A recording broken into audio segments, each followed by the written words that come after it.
Section 1. You'll hear two friends planning an event. First, you have some time to look at questions 1 to 6.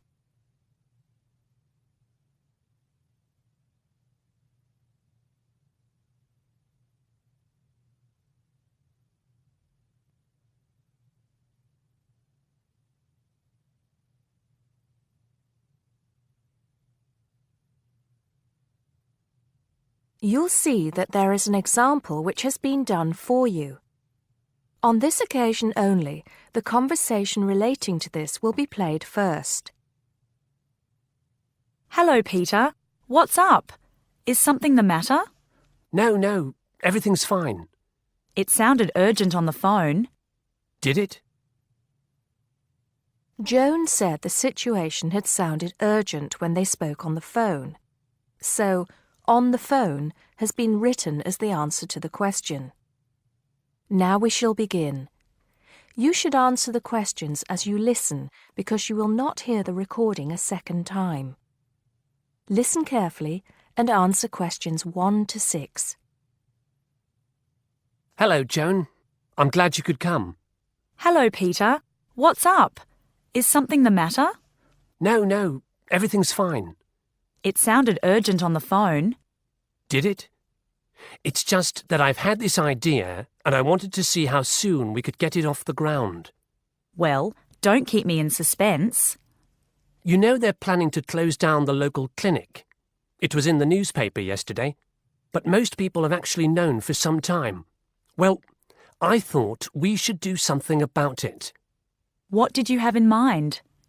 I thought we could organise a charity event and donate the money to the clinic. I know it doesn't sound like much, but it will show the local council how we feel and that we mean business. That'll take quite a lot of organising. Why don't we just hold a protest outside the town hall? A protest would take just as much organisation as an event like this. Besides, I think fewer people would turn up. A village fair or something like that would attract more people and get money for the clinic. People are more generous when they're enjoying themselves. OK then, it sounds good to me. How do we start? First, we put our heads together and come up with a list of people who'll be willing to help and people who can provide us with some of the things we need. For example, we might need a caterer to provide refreshments, a rock band for entertainment, tents and so on. Then, we do a lot of telephoning around and try to get everybody together at the same time in the same place. Sounds like a lot of work to me. Well, that's only the beginning. First things first, though. Let's decide now on who to get to the initial meeting and where and when to hold it. Fine. Well, the village hall would be the best place to have the meeting. It's not as big as the youth club, but it's warmer. There'll be no problem getting permission to use it, but I suppose it depends on how many people we invite. We don't want too many, otherwise the meeting will go on too long and nothing will get decided. But the village hall is a good idea.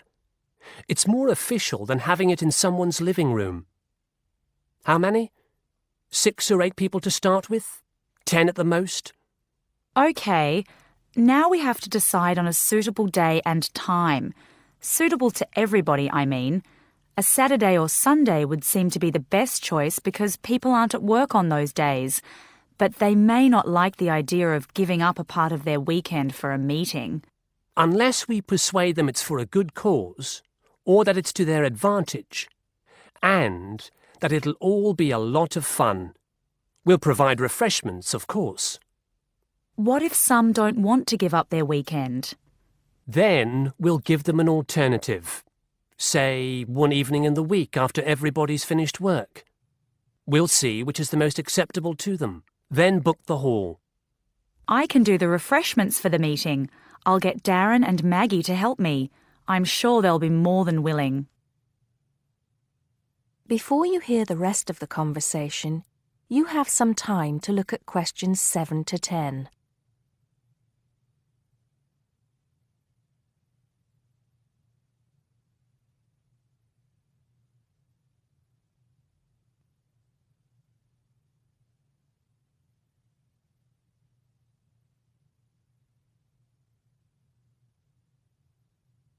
Now listen and answer questions 7 to 10. So, what's next on the agenda? A list of who we want at the meeting. Yes, of course. Obviously, we want someone from the clinic. I think Dr. Perkins would be best. He can tell us exactly what the financial situation is there. You know, how much money it takes to keep the place running, and how important it is for the community to have the clinic. The vicar too. He can rally lots of support. And Mr. Sims, our Member of Parliament. He is very busy, but I think I can persuade him to come, or get his wife to persuade him to come. I see her quite a lot socially. That's great. 2 other people I have in mind are Freddie Smith. The journalist? Yes. Well, he's the editor of the local paper now, and might be useful. He might let us advertise for free, and he'll know how to go about getting leaflets and posters printed. That's another thing. We'll need volunteers to put leaflets through people's doors and stick up posters all over the place. We can decide that at the meeting. What about the other person? What other person? You said you had 2 people in mind, Freddie Smith and... Oh, yes, Mr. Gates. Mr. Gates. Do I know him? You must do. He owns Greatfields Farm. We need a large area to hold the fete. Right. So how many have we got then? 7 or 8? There's Dr. Perkins, Mr. Sims, that journalist. Freddie Smith, you mean? Yes, him. And the vicar and Mr. Gates, the farmer. That's only 5. There's you and me. That's 7. That will do for now. Let's start making phone calls. That is the end of section 1. You now have half a minute to check your answers.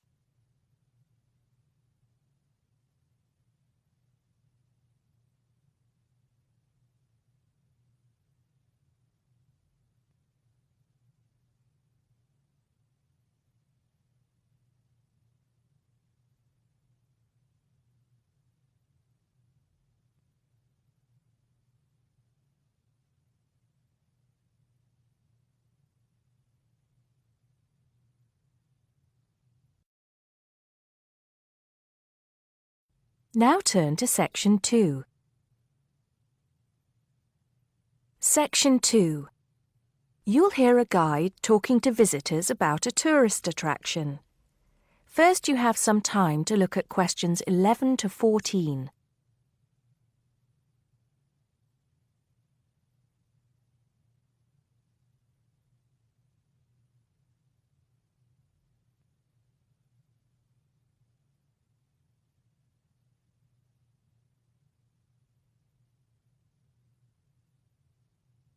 Now listen carefully and answer questions 11 to 14. Good morning, everybody. Welcome to the Roman Baths. My name's Amanda, and I'm your guide for today. Before we begin the tour, I'd like to point out that we have child carriers, free of charge, of course, for those of you with young children, and I can see that there are 1 or 2 of you here this morning. It might make things a bit easier for you than using a pushchair. If you don't want to carry your coats and bags around with you, there is a cloakroom behind reception where they'll be quite safe. Also, should anyone want to use the bathroom, there's one here in the reception hall, opposite the ticket office, and another one by the shop where we end our tour, right by the exit. Having mentioned the shop, I should tell you that it's full of interesting things for you to remember your visit by. Posters, postcards, replicas of the Gorgon's head, the Haruspex stone, and the statues that you'll be seeing on your tour. There are also games, books and videos for children and other souvenirs. Our first stop will be the terrace, where you will get your first view of the baths. Now, the statues that line the terrace here are of Roman emperors, governors of Britain, and various military leaders. These aren't from Roman times either. In fact, they were sculpted in 1894, especially for the grand opening of the baths in 1897. But what you can see from here is only a fraction of the whole Roman bath site, which stretches below ground level under the surrounding streets and squares of the town. While we're here on the terrace, getting our first look at the baths, let me fill you in on a bit of the history. This site with its hot springs has long been seen as a sacred place, and the first people to build here were the Celts, and the shrine they built was dedicated to the goddess Sulis.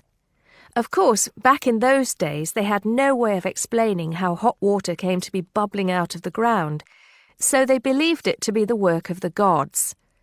When the Romans came, they too built a temple here and dedicated it to their goddess, Minerva. Before you hear the rest of the talk, you have some time to look at questions 15 to 20.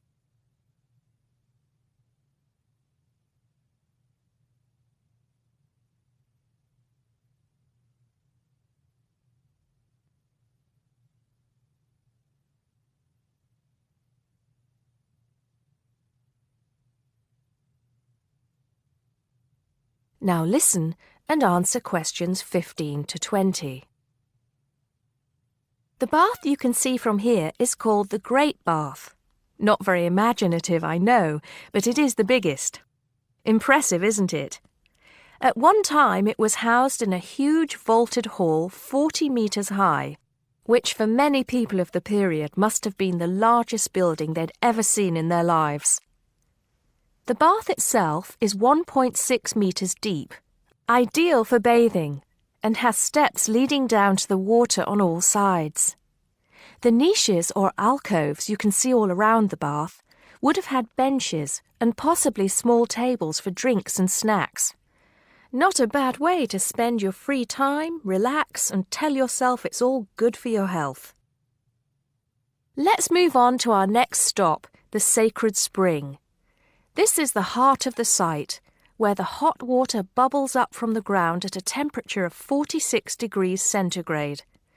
The water comes up from a depth of between roughly 2,500 and 4,500 metres, where geothermal energy raises the water temperature to between 64 degrees and 96 degrees. Over 1 million litres of this hot water rise up here every day, and as well as being hot, the water is rich in minerals, and it was thought it would cure various ailments and illnesses. In fact, people came here from all over the Roman Empire to try out its healing powers. Before we take a look at the changing rooms and saunas, which are known as the East Baths, and the plunge pools and heated rooms of the west part of the bathhouse, we'll pass through the site of the temple and the temple courtyard. Here we are. This temple is one of only 2 known classical Roman temples in Britain. The other is the Temple of Claudius at Colchester. This temple is said to date from the late 1st century AD, being built between 60 and 70 AD. But the original temple has been knocked about and added to over the centuries, and what you can see here are just bits of the original temple. OK, shall we move on? That is the end of section 2. You now have half a minute to check your answers.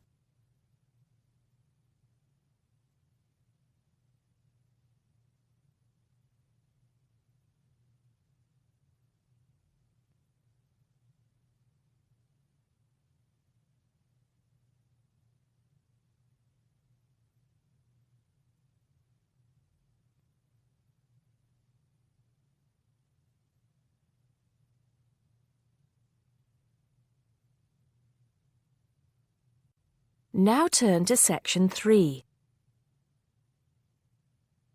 Section 3. You'll hear a tutor and a student discussing transport. First, you have some time to look at questions 21 to 25.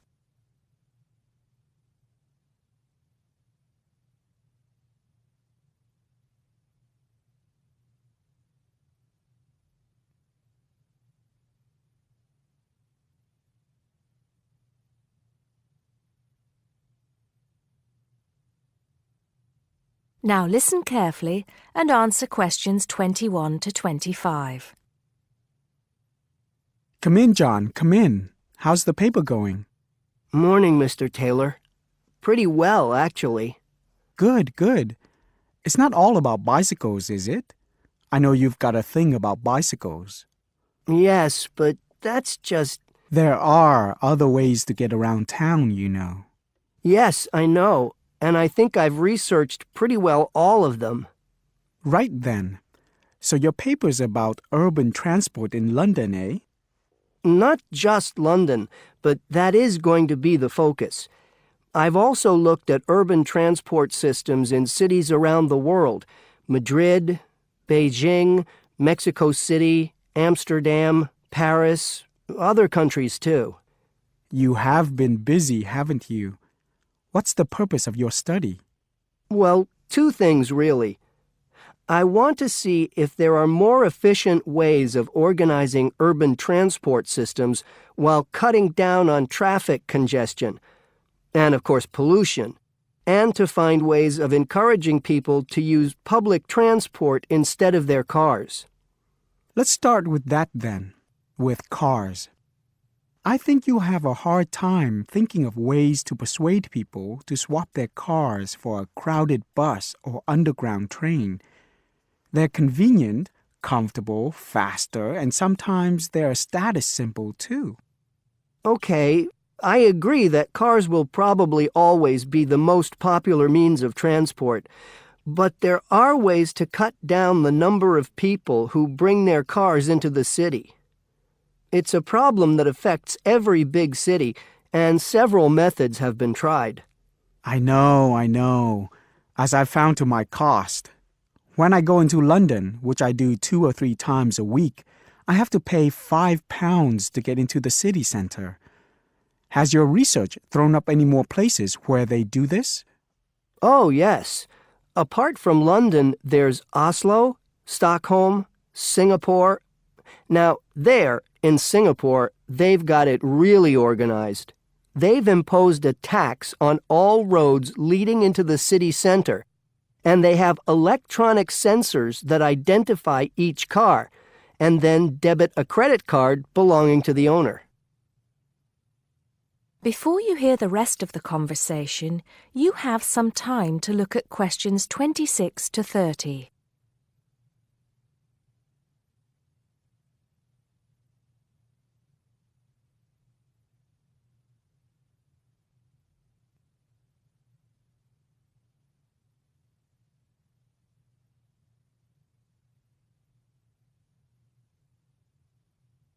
Now listen and answer questions 26 to 30. And other cities, instead of charging motorists to come into the city center, have tried other measures. Such as? Well, in Athens, cars are only allowed to go into the city center on alternate days, depending on their license plate number. In Bogota and some other Latin American cities, such as Quito and Sao Paulo, they've developed what is called a BRT system. A what? A BRT system, a bus rapid transit system. People leave their cars outside the city and take buses, which have special express lanes into and through the city. It's been so successful that they're trying it out in Mexico City, Beijing, Seoul, and Taipei. And other cities are pedestrianizing more and more areas of the city center. I see. How have these measures affected traffic congestion and pollution levels? In most cases, it has led to a reduction in the number of cars entering the city center. Certainly in Singapore, where it's now much easier to move around the city and the air is much cleaner than most other cities in that part of the world. London, too, I believe. I can give some facts and figures if you like. Please do. In the first year after the tax was introduced, the number of people using buses to get to the city center rose by 38%. Really? 38%? Incredible. Yes, and the number of cars entering central London dropped by about 18%. There's more. The number of people using bicycles and mopeds went up 17%. I knew we'd get to bicycles at some point. Well, yes. In the city, the bicycle has a lot going for it. You can avoid traffic jams, there are no parking problems, they don't pollute, they're cheap to run, and they don't cost very much. Oh, and here's another fact for you. You can fit 20 bicycles in the space needed to park one car. Well, I never. But I can't see it catching on. Besides, we seem to be getting off the point. Not at all. China, Japan, and Holland have all integrated bicycles into their urban transport systems. In Holland and Japan, they've got special parking areas for commuters who get to the station by bike, and Japan has even built multi-story parking facilities for bikes close to railway stations. Then look at America.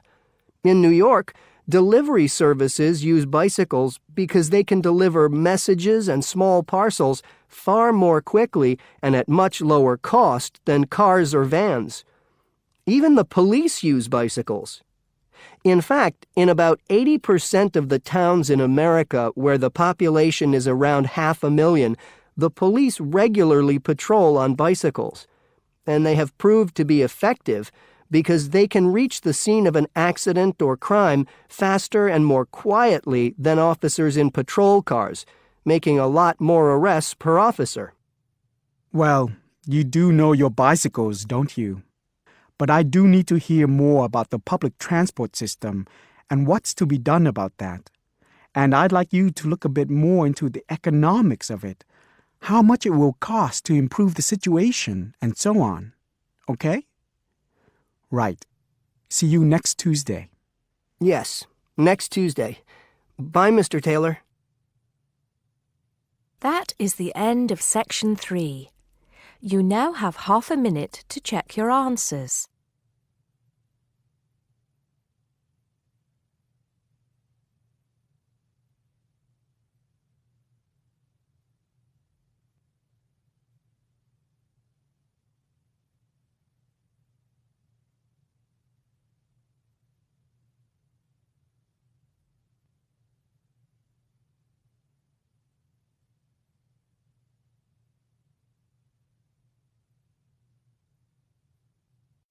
Now turn to section 4. Section 4. You'll hear a lecturer talking to a group of science students. First, you have some time to look at questions 31 to 34.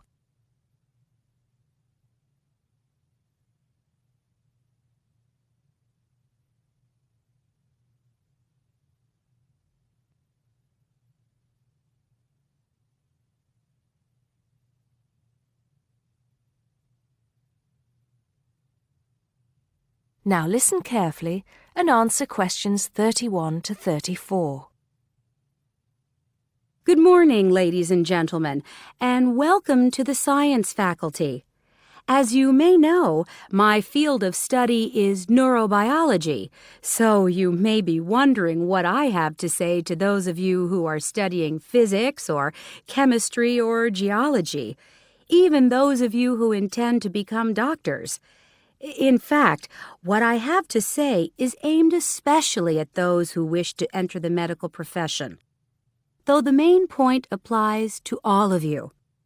And what is my main point? Basically, it is that you shouldn't get stuck in too narrow a specialization. What I mean is, too often doctors and scientists become experts on one small aspect of their subject and neglect the rest. Perhaps you have heard the joke about a doctor being introduced to another doctor as an expert on the nose. "Oh, yes," said the other doctor. "Which nostril?" I know that more and more it is necessary to specialize, because when you finish your studies, you have to find a place in the job market. But I do believe that it is damaging both to you personally and to the profession. You may be surprised to know how many physicians in the past were men of wide culture. Many were interested in the humanities, from the arts to literature to philosophy. A surprising number of them, from Rabelais to William Carlos Williams, became poets, novelists, and playwrights. Men of science have written clearly and intelligently about society, psychology, and politics. This tradition is not dead. Today, such eminent scientists as Stephen Jay Gould, Jared Diamond, and Richard Dawkins are well known as popularizers of science while maintaining high standards. But more of them in a minute.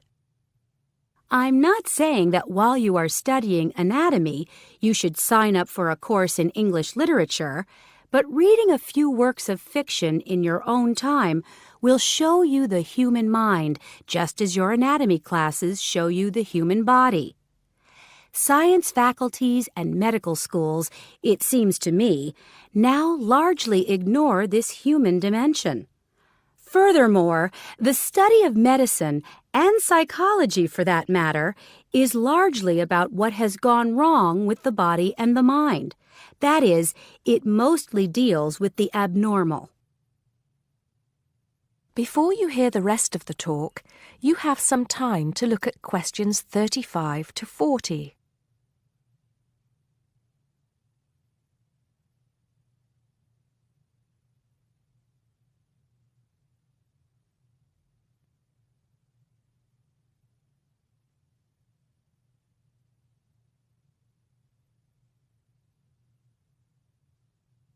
Now listen and answer questions 35 to 40.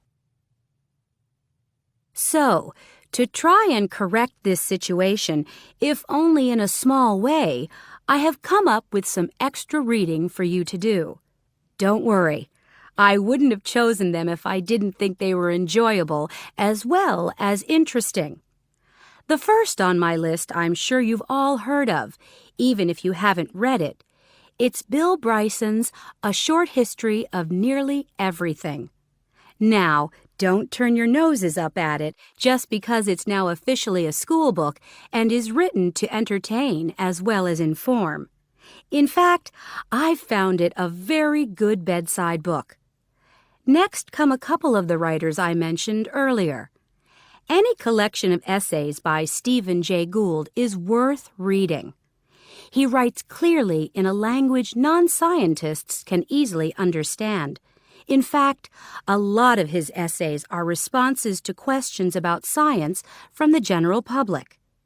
He's also entertaining on the subject of baseball. Perhaps you should start with Gould's Wonderful Life. He writes brilliantly about natural history and shows how much imagination and excitement there is in scientific discovery. Then there's Jared Diamond's The Rise and Fall of the Third Chimpanzee, which shows us how close we are to the apes and forces us to look at some of the darker aspects of human nature. After reading it, you won't forget your animal ancestry. But don't let that put you off. It's very readable. You're probably saying to yourselves, just a minute, these are all science books. What about the fiction? I'll come to those in a later lecture. At the moment, I'm just trying to get you to read away from your chosen field of study. However, I will recommend one work of fiction now, though it might come as a bit of a surprise. If it does, it means you haven't read it. The book is The Water Babies by Charles Kingsley. I can see I have surprised you. Well, it is in fact the first fictional response to Charles Darwin's On the Origin of Species. Yes, it is a children's book, but full of surreal fantasy and wit. The fifth book on the list is a biography, The Emperor of Scent by Chandler Burr. To my mind, it's not particularly well written, but it is a fascinating story. It is about Luca Turin, a biophysicist who becomes an expert on perfume, and about how he missed getting the Nobel Prize. If any of you are thinking of a career in scientific research, this book might make you think again. It's a very tough dog-eat-dog business, which brings us to the book that inspired Kingsley's Water Babies, that classic of the genre, Charles Darwin's On the Origin of Species. If you haven't read it already, perhaps you shouldn't be here. If you have, it won't hurt to read it again. Or if you prefer, read his The Voyage of the Beagle, which, as well as being of interest to any natural historian or anyone interested in scientific method, also makes a great travel book. Well, I think that's enough to be going on with, and I can see that it's time to finish up. So please bear in mind, throughout whatever course you are studying, not to neglect other aspects of your wider, non-academic education. Thank you. That is the end of Section 4. You now have half a minute to check your answers.